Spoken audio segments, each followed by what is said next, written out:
வணக்கம், ஜெய்ஹிந்த்.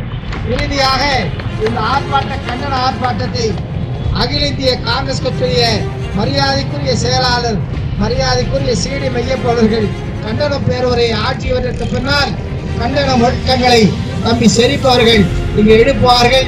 ஒட்டுமொத்தமாக அவருடைய குரல் இங்கு ஆர்ப்பாட்டத்தில் ஒலிக்க வேண்டும் என்று சொல்லி அகில இந்திய செயலாளருக்கு உரைக்கு வழிவிட்டு விடைபெறுகிறேன். நன்றி, வணக்கம், ஜெய்ஹிந்த்.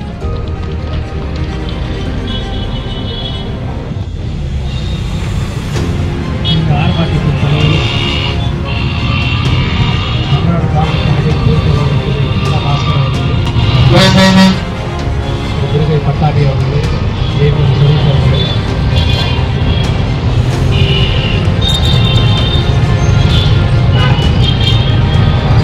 செல்வகுமார் அவர்கள் மற்றும் இந்த ஆர்ப்பாட்டத்தில் வந்திருக்கும் இந்த மாவட்டத்தை சார்ந்த அனைத்து கட்சி நண்பர்களுக்கும், அவர்கள் நண்பர் ஜார்ஜ் அவர்களுக்கும், அனைத்து நண்பர்களுக்கும் எனது முன்னேறிய வணக்கங்களை தெரிவித்துக் கொள்கிறேன்.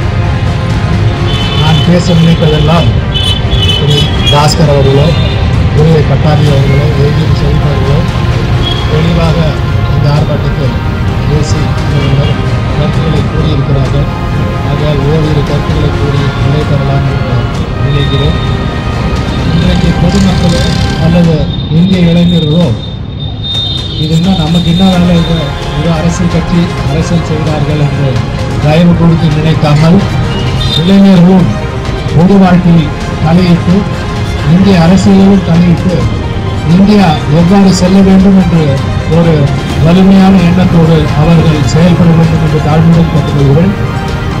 இன்றைக்கு இந்தியாவில் ஜனநாயகத்தில் நடக்கும் விஷயங்கள் எல்லாம் ஏதோ அரசியலோ அல்லது இந்திய தேசிய காங்கிரசுக்கோ அல்லது அன்னை சோனியா காந்தி அவர்களுக்கோ திரு ராகுல் காந்தி அவர்களுக்கோ நடக்கும் ஒரு செயலாக தயவு கொடுத்து கருத வேண்டாம் என்று தாழ்மையுடன் கேட்டுக்கொள்கிறேன்.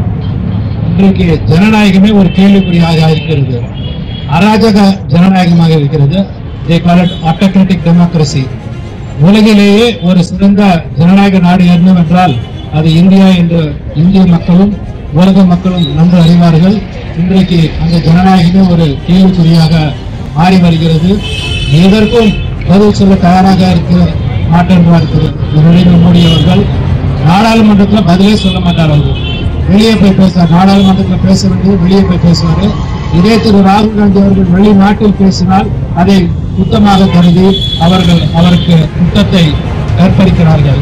ஆகையால் அதெல்லாம் தவறான செயல் என்று மக்களும் அறியவும் அரசியல் கட்சிகளும் இன்றைக்கு அறிந்திருக்கிறது. இந்தியா கூட்டணி என்பது ஒரு வலிமையான கூட்டணியாக மாற வரும் காலத்தில் இன்றைக்கு பாரதிய ஜனதா கட்சிக்கு ஒரு பயம் வந்திருக்கிறது. ஆகையால் தான் அவர்கள் இவ்வாறு நடந்து கொண்டிருக்கிறார்கள். இளைஞர்களுக்கு அவர் ஆட்சிக்கு வரும்போது 2 கோடி மக்களுக்கு வேலை வாய்ப்பு அளித்ததாக கூறினார். இன்றைய வரைக்கும் நடக்கிறாங்க. 9 வருஷம் ஆகப்போது.